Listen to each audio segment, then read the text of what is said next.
Bismillahirrahmanirrahim. Assalamu alaikum. Hello and a very warm welcome to all of the attendees for today's session. My name is Rashid and I am working as Senior Manager Admin and Trainings at A&J DevTech Consultants. We, A&J DevTech Consultants, are local partners for IEEE covering Pakistan. Our trainer for today's session is Mr. Alex Leo Yupeng, who is IEEE's Manager Client Services for Asia. And I also have my colleagues, my A&J's colleague in the panelist box.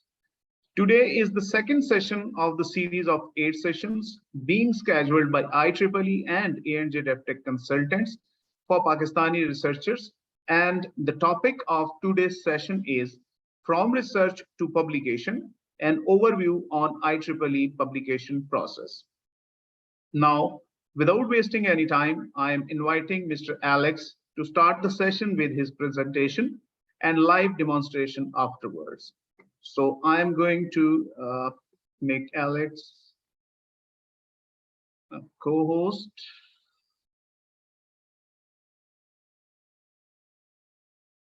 Here you go, Alex. Great. Thank you, Mr. Rashid. Good afternoon, everyone. Thank you so much for joining for today's session. Once again, a warm welcome, especially for those who are returning back. This is the second session. You have attended Mr. Rashid's session 2 weeks ago. I hope you enjoyed it. And for those newcomers who just joined today's session, a warm welcome as well. The topic for today is From Research to Publication, an overview on IEEE publication process. As you can guess from the title, we are going to talk about preparing your paper, submitting to IEEE, and getting your paper published. However, allow me to start the session with a recap of what Mr. Rashid has shared with everyone 2 weeks ago, which is how to use IEEE Xplore digital library to find publications, research papers for your literature review or for your references. Because as a student, you need to read other people's publication, learn from researchers who has published in the past so that you can build based on what they have achieved to continue with your research. I will just quickly go through some of the questions that we did not find the time to answer them during the previous session. One of the commonly asked questions is, how can I get access to IEEE Xplore digital library, right? For those who are not familiar, you can see we have IEEE Xplore digital library at the bottom right corner. So this is a platform where you can get access to online publications from IEEE. Pakistan has a university consortium which consists of about 40 plus universities who has a subscription to this online platform. So what you need to do is, number one, please check your university library. Do they have access to it? If yes, that's wonderful, right? Then you talk to your librarians, ask them how to access. There will be also some training materials available, which I will share with you later. But if let's say you find out, hey, unfortunately, my university has not subscribed to IEEE, then what you need to do is contact Mr. Rashid's team, which we're going to share with everyone the email as well.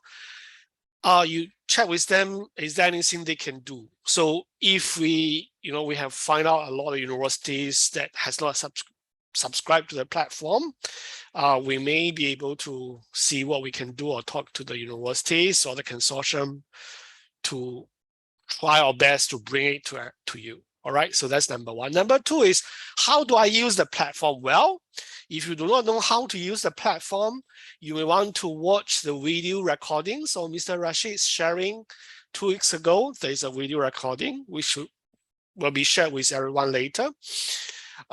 On the video, on the sharing sessions, Mr. Rashid has showed everyone how to do the searching, how to browse the document, how to download the PDF. That's pretty much everything.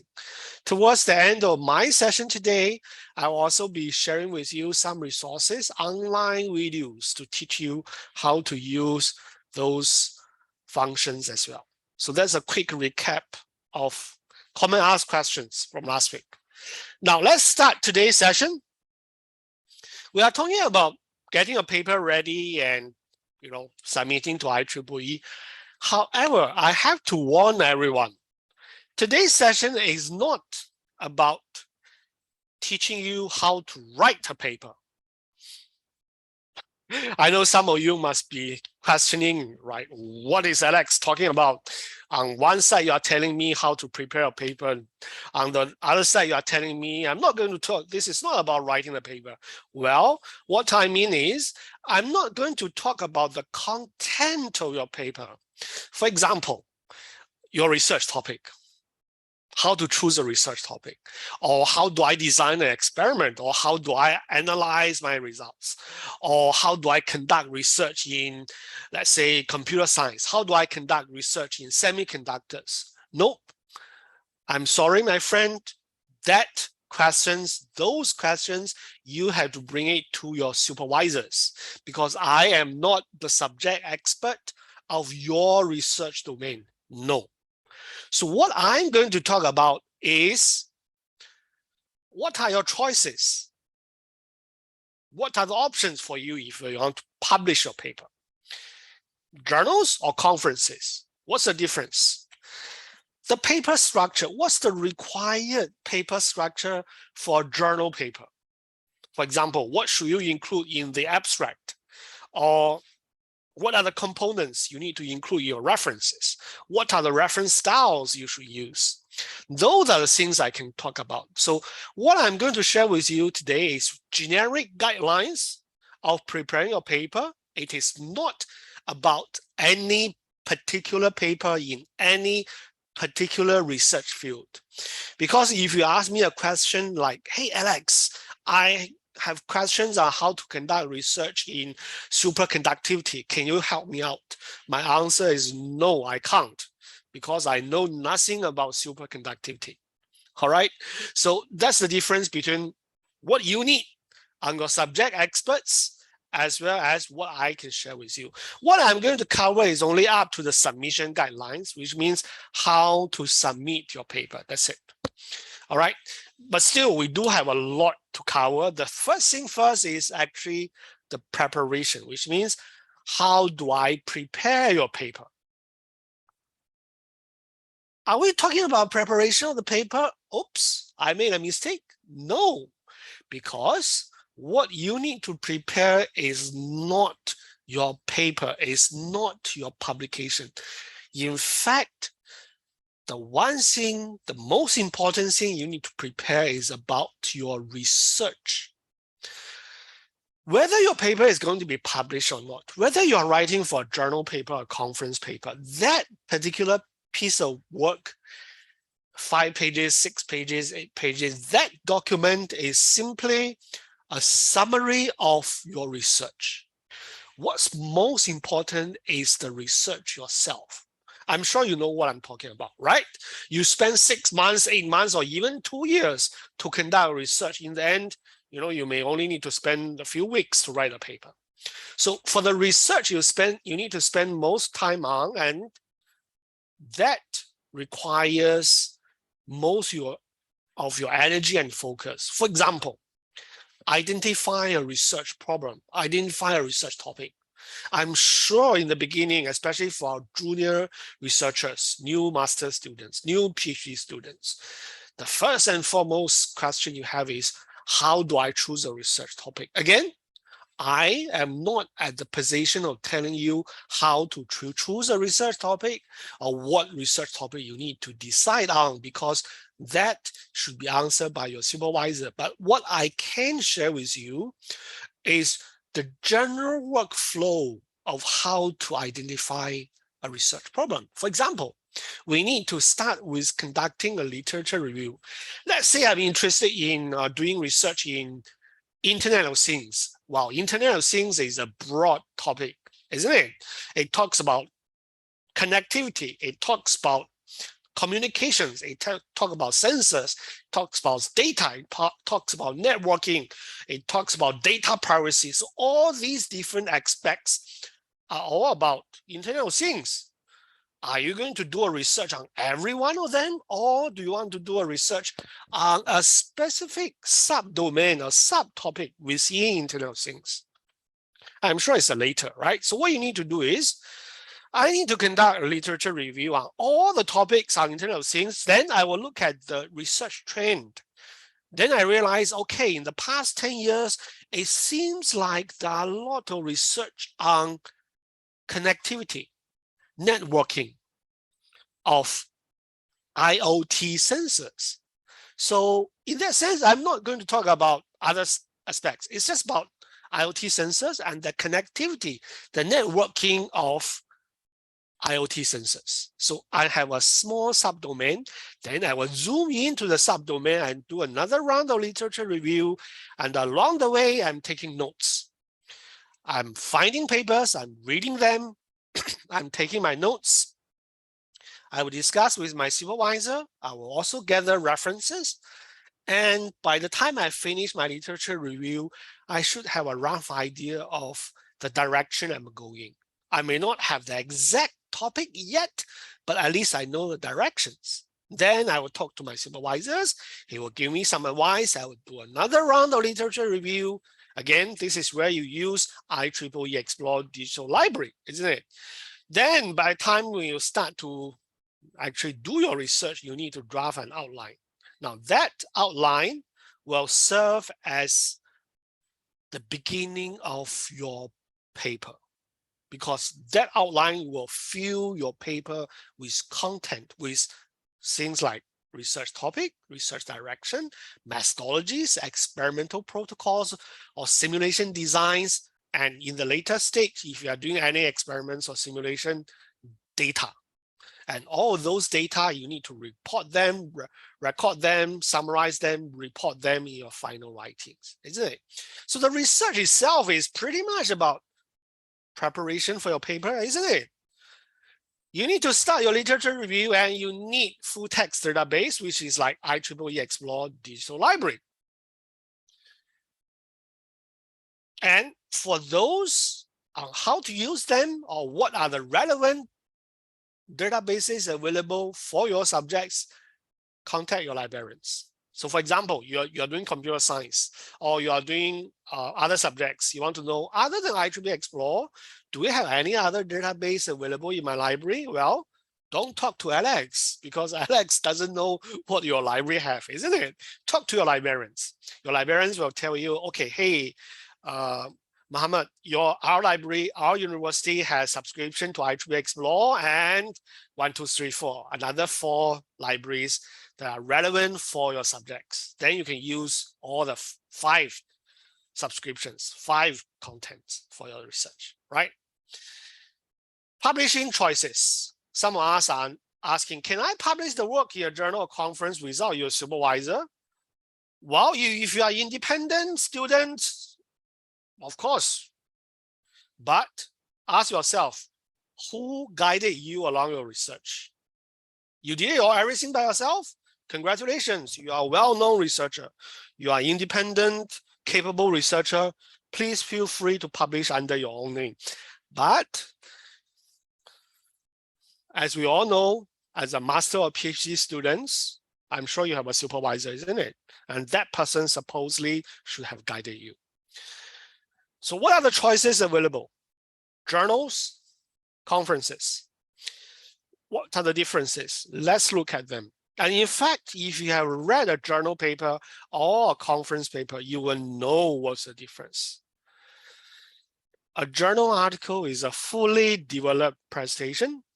The keyword is fully developed, and its final findings. What does that mean? It means clear conclusions are made. It means questions answered, problem solved, case closed, which means you raise up a research question, you answer that question.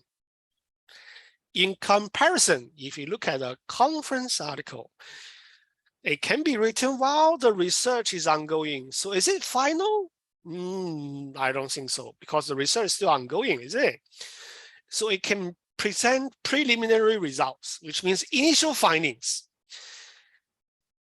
I don't have the final solution yet, but I have something in hand. I have done 2 rounds of experiments. I have some data. Those data are not final, but there are something. And it's to highlight my recent work. The benefit of publishing a conference article is you can gather informal feedback, because for conference article, you need to attend the conference, present at the conference, and people will ask you questions at the conference, isn't it? They will ask, hey, Alex, what do you mean by your new methodology of solving this simulation, for example, right? What's the design protocols? What's the design principles behind your experiment? Then you explain your answer. Sometimes they may give you a why, sometimes they will challenge your idea, which makes you to think deeper about how you can improve or correct your mistakes, for example. So those feedbacks you gather from the conference, then you come back. Remember, your research is ongoing, isn't it? You come back and you revise, review, and update your research. For example, your research methodologies or experimental designs, then you continue with the research. So conference articles are typically shorter. If you want to publish journal article, make sure you have the final findings. If you don't have it, if you're still working on it, you can publish a conference article instead. IEEE has both options for you. If you like to publish in journals, we have over 195. If you plus some newly published open access journals, it's actually over 200 journals. And if you're talking about conferences, it's over 1,900. If you are counting this year, we are looking at over 2,000. So we have the options for you. So you need to decide which one you want to go, conferences or journals. When we talk about journals, a lot of us are asking about the impact factors or the rankings. To me, yes, you may consider the impact factor of the ranking, but what you need to consider more is actually the matchings of your own research to the journals. I'm sure everyone wants to go to a world's leading universities. For example, just take, I'm just using an analogy. Let's say I want to go to Harvard all the time since I was a student, but I know I will never reach there. So in effect, did I submit an application to Harvard? I didn't do that because, well, my result is not even A straight, is it? My result is just like A minus, B. Sometimes I even get a C. So in that case, do you think I will even meet the application criteria for Harvard University? No.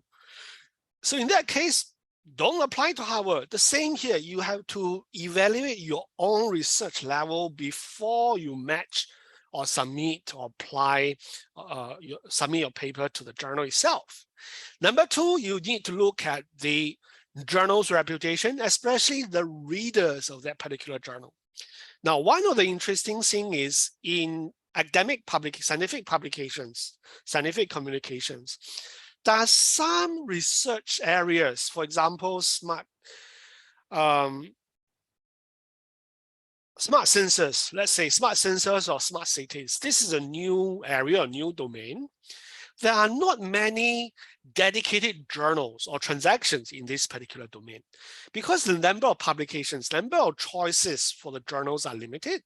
You will see the ranking, the impact factors of those journals are not extremely high, but they are highly respected in the subject, which means anyone who is doing research on smart cities, smart government, or smart sensors, they will definitely read those publications.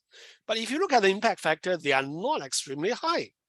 So in that case, well, if I were you, I will still submit to that journal. Don't aim for the fame. That's not how it works. Now let's look at your audience. Remember, the audience is what you are writing the paper for. You're not writing the paper for yourself. You are not writing the paper for your supervisors because you know what you have done. You know how you solve the problem. The same for your supervisors, isn't it? So you need to understand what your readers need, why your readers are reading. the same question can be asked to yourself, because you yourself has to be a reader first. In fact, I should have asked the questions in the beginning of my today's sharing. How many papers have you read? If you say, hey, Alex, I have not read any IEEE publications, then my suggestion to you is, well, you don't even need to attend today's session. Why? Please read some papers. Then you have a sense of feeling as a reader. Sometimes you find reading these types of paper, this style of writing, or this kind of publication is easier, is interesting, is engaging, while sometimes you read another paper, you find it boring, hard to understand, so difficult. What you are aiming for is the first one, not the second one, right? Something that is attractive to your readers. So who are your readers? It's the same as you, someone who reads and publish. The engineer, scientist, researcher from universities, obviously, from government. Yes, we do have a lot of research agencies, the same in Pakistan as well. We have government agencies conducting technical research and cooperations. If you talk about companies like Intel, Qualcomm, Samsung, Honda, Toyota, do they do research? Obviously, otherwise, why those innovations, where those products are coming from? They have engineers doing the research on that. So they read and they write and they research as well.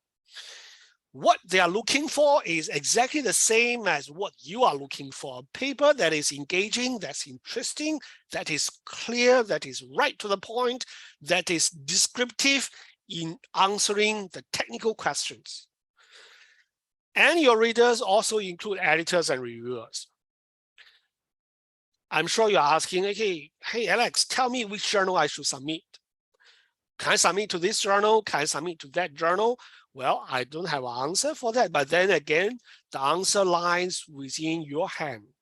You need to understand the same from my Harvard University analogy. What is your level?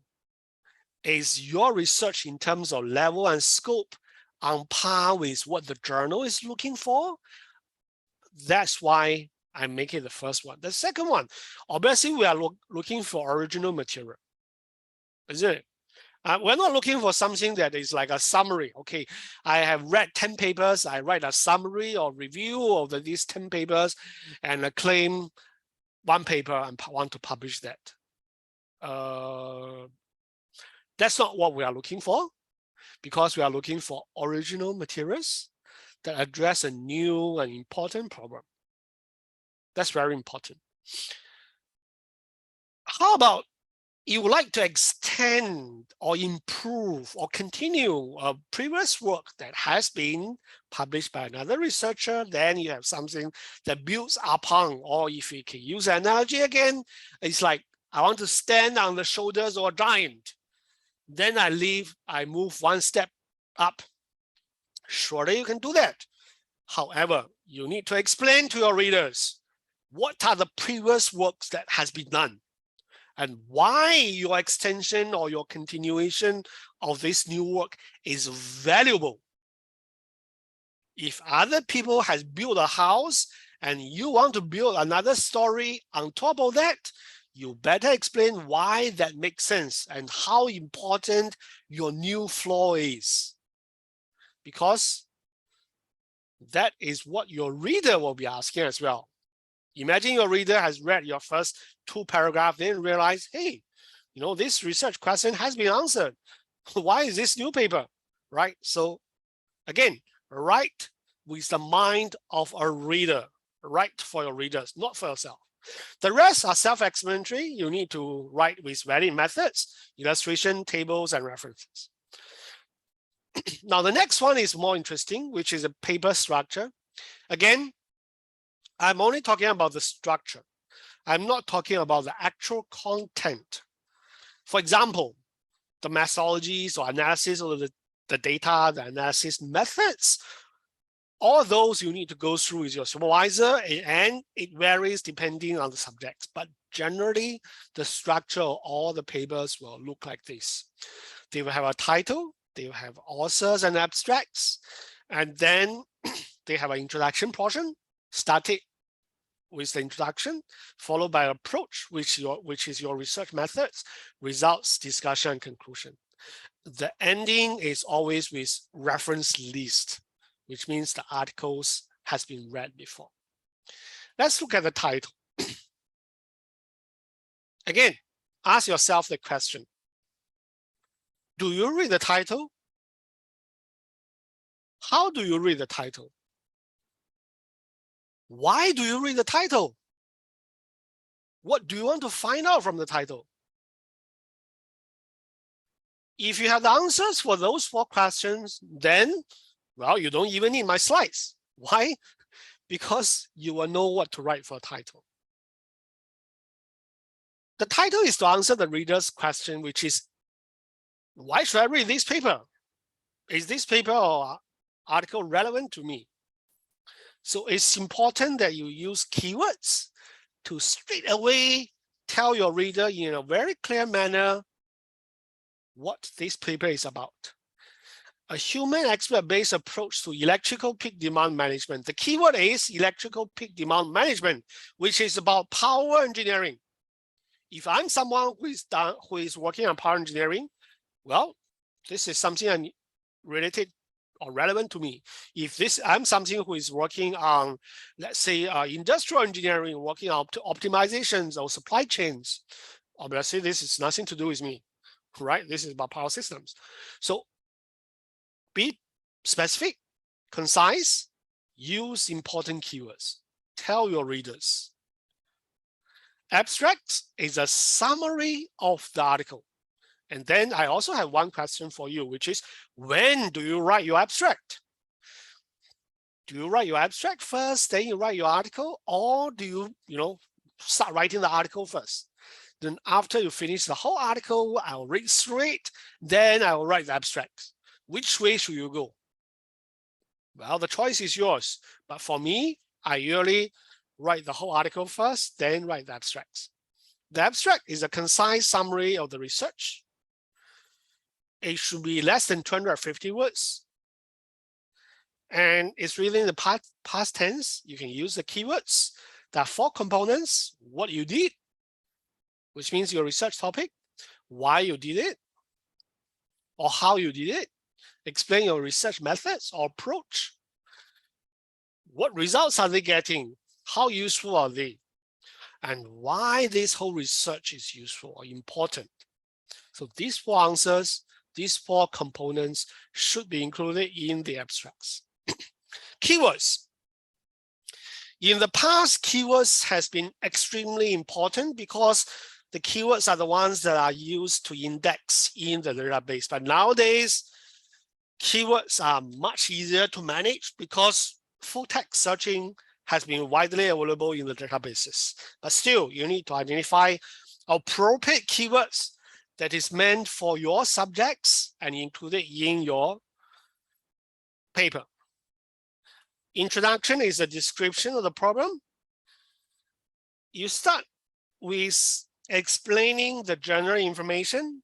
You also explain prior research. Remember, this is where your literature review comes in. What are the research that has been done in the past, right? So prior research. And you explain your research topic. What's your research topic? The hypothesis, what's the results like, and how the paper is organized. The introduction should be specific, no more than 2 pages. Remember, you don't have that many pages to work on. If you are talking about journal paper, it's usually less than 8 pages. A conference paper, you have about 4 to 6 pages, sometimes even 3 to 4 pages. So make sure the introduction is concise, it's a good description of the problem. Methodology is the part you need to make things very clear, because this is where you explain to your readers how the problem is solved, how you answer the problem, how you find your findings, how you design your experiments or simulations. So that's why you can use tables, figures, charts, diagrams, graphs, anything that helps you to clarify the idea, explain the process, supports the conclusion. Methodology is extremely important, and this is also the part where reviewers are looking for. The rest, I'm not going to talk about it in details. In one of our future sessions, which will come back and explain in more details about each component, then I will dive into the details for the results, conclusion, reference, and all that, as well as the common mistakes. I'll quickly go through this one slide about ethical publishing, because this is very important for you to understand before you actually submit your paper. Number one, please do your own checkings on plagiarism. And in fact, it's not even about checking, it's about self-consciousness. I'm sure you know which part is yours and which part is not yours. Which paragraph or sentence is that, I just copy and paste from others, then I paste it in my own paper, right? You know what happens, you know which part is yours. So what I'm trying to highlight here is please, if you are getting an idea or concept or knowledge from other research paper, please provide a citation and do not just copy and paste the whole sentence from another paper. No. What you need to do is what we call paraphrase, which means explain the concept, explain the information, explain the knowledge using your own words. That's called paraphrase. All right. Then you have to provide a proper citation and reference. Tell your readers where that piece of information is coming from. Number two, once you have your paper ready, please do not do multiple submissions. No. If you have one paper, submit to one venue, submit to one journal or one conference. That's it. Do not take the same paper and submit to 3 journals, 4 journals, or even 2 journals. No. If you have one paper, please only submit to one journal. All right. This is how it works. All you have to do is wait. If let's say your paper has been accepted, then congratulations, your paper will be published. But if let's say your paper is rejected, then you can take the rejected paper and submit to another journal or conference. But until you have that final answer or final reply from that particular journal, otherwise, you have to wait for the final decision. You can't say, hey, I waited for 2 months. I want to submit to a second journal. If you want to do that, what you need to do is, number one, withdraw your submission from your first journal first. You have to withdraw first. Then you can submit to another journal. Do not submit to another journal while you are waiting for the answers. All right, that's what we call multiple submission. Please don't do that. And of course, if you have a paper that has been published before, don't even think about submitting the paper and get it published for the second time. Please don't do that. That's called duplication. That's not allowed as well. Make sure you understand the plagiarism as well as duplication and multiple submission before we talk about submitting. All right. So submission process, how does that look like? Very simple. Number one, identify. Number two, submit. What do we mean by identify? It simply means choose a journal or a conference. For example, I'm working on Internet of Things. I need to find out what journals publish papers on the topic of Internet of Things. Then I have a short list, right? 5 journals, let's say. 5 journals publish research on Internet of Things. Then out of these 5 journals, all you have to do is find one journal. Remember, you can't submit to all the 5. That's called multiple submissions, right? We just talked about it. Identify one journal. I have IEEE Internet of Things journal. Okay, this is the journal I'm aiming for. Then what I need to do is submit my paper to Internet of Things journal. If let's say I have a conference paper, well, the same here. All you need to do is browse a conference. Find the list of all the conferences and identify, okay, this conference covers the topic of Internet of Things. Then submit the paper to this particular conference. There will be a section called Call for Papers for all the conferences, which they will tell you what topics are they looking for, what is the timeline for submitting to the conferences, what's the requirement for the articles, and how to submit the paper. Just follow the procedures. And number 2, submit. Let's look at each one of them. Number 1 is journals, right? So let's say solid state circuits. Hard disk. I'm sure you all use hard disk. If you don't use hard disk, I'm sure you use computers. In your computers, there is a hard disk. And nowadays, most of the hard disks are SSD, right? Solid state disks. So this case, let's say I'm researching on solid state circuits. So IEEE Journal of Solid State Circuits is the journal that I have identified. All I have to do is in IEEE Xplore, find the journal. And you see there's this submit manuscript, isn't it? All you have to do is follow the procedure, click on submit manuscript. Then there's an online website which brings you to that website to submit your paper. How about for conferences? IEEE has a website, as you have seen on here. It says IEEE conferences. Then you look for upcoming conferences. They will show you a list of all the upcoming conferences. As you can see, it's happening as we speak this month. And this is in Costa Rica. And you can go through, as you can see from the numbers, we have 1,371 conferences, right? So all of them. And you can also search by location, say Pakistan, right? You can find the conferences that are happening in Pakistan.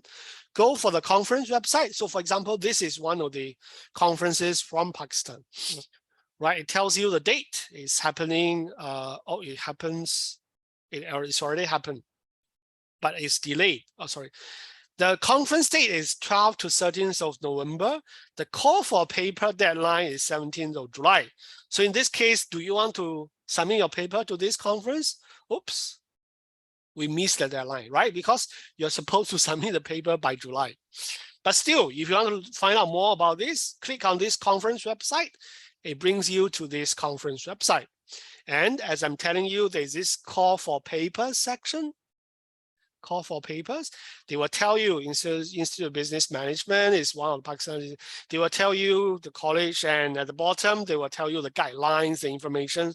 And did you notice on the top right corner, there's this submit paper? It's the same. Click on submit the paper. There is an online platform which you need to log in, then submit your paper. Never ever send the email to the editor.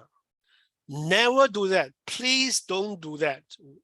Believe me, it happens before. There are some people who just send an email, dear Professor John, I would like to publish in your journal. This is my manuscript for your review. Please don't do that. Whether it's a journal or conference, please follow the system. For conference, there's a system. For journals, there's a system as well, right? Submit your manuscript online. Do not send the paper to any individual person. That's not how submission works. Please don't do that, all right? So today, I quickly go through the overview of the process. Some of them with details, some of them with less details. In our future sessions, we will be going into each component. For example, there will be one section about preparing your manuscript, which we will talk about in more details of each components of the paper structure. We will be also another session talking about paper submission process, which will go into the details of each sections of submitting, identifying the journal, submitting to the journal, or conferences. So please watch out for future sessions as well. So that's pretty much my sharings for today. Thank you for your attention. Let's go through some of the Q&As.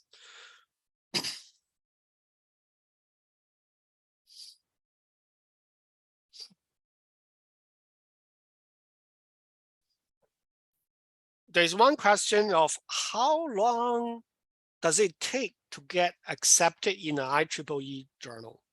It really varies, depends on the individual journal. We don't have exact timeline, and there's no rough estimation because different journals can be different, can be very different. And as a general rule, because the journals rankings of IEEE publications are very high. If you are talking about very high, means extremely high, like top 19 of the 20 publications of all the journals actually from IEEE, extremely high. So the rejection rate can be very high as well. The same as, you know, the rejection rate of Harvard universities. So you may want to check out the actual duration of that after your paper is submitted. You'll check with your editors. How much impact factor is good for master level students? As I have shared with you earlier, this is not a numerical value which you can use. It's no longer the case you get 80, you get an A, you get a 60, you get a C. No, not the case. So I will recommend you don't look at the impact factor. Please check with your supervisors. They will give you a better advice on what journals is more appropriate for your research. It's not about the level of students. It's actually about the quality of your own research.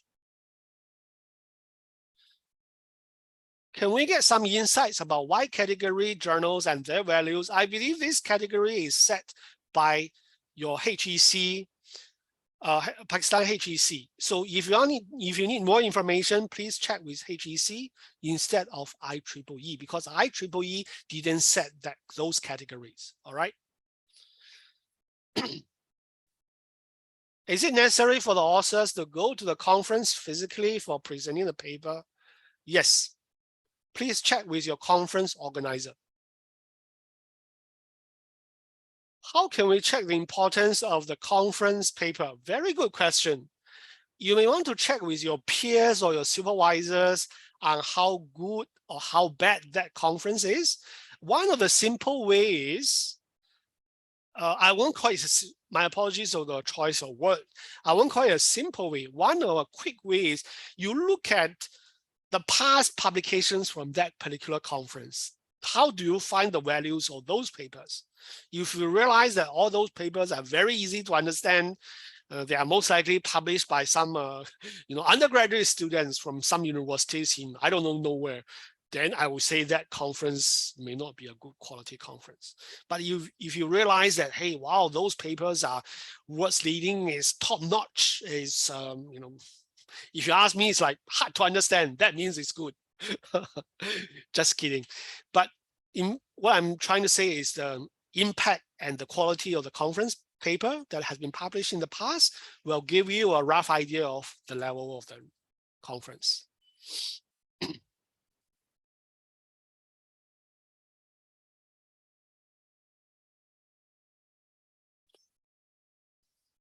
Do IEEE publish on linguistics? It really depends. And that's why I'm alerting everyone, please watch Mr. Rashid's sharings of how to use IEEE Xplore Digital Library 2 weeks ago. And you try to use a platform to search for the keywords or publications that you are currently working on. In fact, there's one year I was doing a sharing session with a professor from one of the Southeast Asian countries, and that professor is working on linguistics, and I was surprised, why he's associate professor actually. Why is he coming? He's coming to my session. He's a well-known, a subject expert in his own domain. The fact is, he was actually collaborating with an engineer. With a professor working in engineering who specialized in artificial intelligence and voice recognition.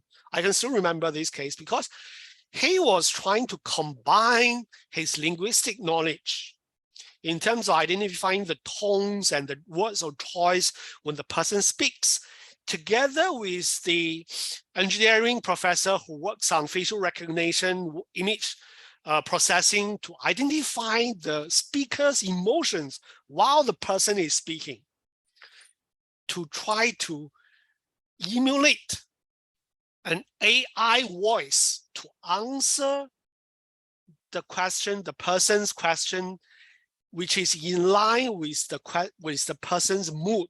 So if the person asks in a very angry mood, then the machine will use the AI voice to try to calm the person down. So if you ask me, is this about linguistics? Sure, this is definitely about linguistics. It talk about words, it talk about people's emotion when they speak. So this is definitely linguistics, isn't it? But I don't know what linguistics you are searching on, but there's no harm. Please do a research on IEEE Xplore.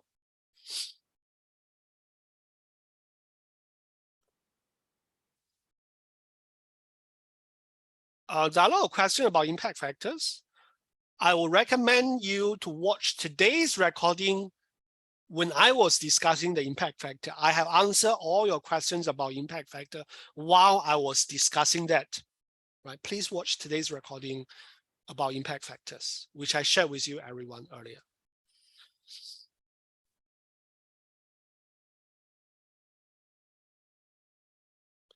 Converting two-column format journal to a single column format. Well, if you are using LaTeX, that's very simple. If you are using Word, I don't have an answer for you. You have to do it yourself. There's some question about cost of IEEE publications. Most of the IEEE publications are free unless you want to do open access. And that will be covered in one of the future sessions as well. How do I know the impact factors? Did you notice this is the journal's homepage? Did you notice on the journal's homepage there is an impact factor? And I'm sure some of you are asking, how do I come to this page? Very good question. If you do not know how to come to this page, please watch Mr. Rashid's recording of his sharings 2 weeks earlier about how to use IEEE Xplore Digital Library. All right. And if you have a question on what is impact factor, please do a simple Google search, impact factor. There is a Wikipedia page to show you, to tell you what is impact factor. All right. I believe I have answered most of the important questions that are asked. For those questions that are pertaining to things like, does IEEE cover these subjects? Does IEEE cover their subjects? Or how do I research on this topic? How do I research on that topic? Please find it with your supervisors. There's one question, paraphrase mathematics equations. Why do you need to paraphrase mathematical equations? What I'm asking you to paraphrase is the summaries or the informations you are getting from others. I'm not asking you to paraphrase the mathematical equations, isn't it? If you are copying a mathematical equations or expressions from another person or other people's paper, you need to give a direct citation to tell your readers which equation number 5 from John's publication in 2020 paper on optimal research. Then you tell your reader this equation is not yours, it's John's research 2 years earlier. So please provide a proper citation, right? All right, so that's pretty much my sharings for today. Thank you very much for your patience. I believe I answered most of the valuable questions. Once again, the recordings will be made available, I think, sometimes later. The same for the certificate. We'll be having another session 2 weeks later, and Mr. Rashid will bring you more details as we speak. Thank you. And I will return the mic to Mr. Rashid. Thank you very much, Mr. Alex. So at the end, I would like to thank Mr. Alex, all the panelists and all the attendees for sparing time for this session out of their busy schedules. Please note that the recording link of this session will be sent within 2 to 3 days through the email you have registered with, and the certificates will be sent minimum in 7 to 10 days. Also, please note that the certificates will be generated according to the names you had entered at the time of registration. Our next session will be held on 28th of September on the same time at 2 p.m. And the topic of that session will be IEEE Xplore Digital Library. So I wish to see you all there. So Mr. Alex has answered all the questions, but even then, after this session, we review all the questions, and Mr. Alex managed to answer any question which is necessary to answer. So thank you very much, everyone, for your time. Thank you, Alex, once again. Thank you, all the panelists and all the attendees. See you on the 28th of September. Stay safe, stay blessed. Goodbye and Allah Hafiz. Thank you. Goodbye.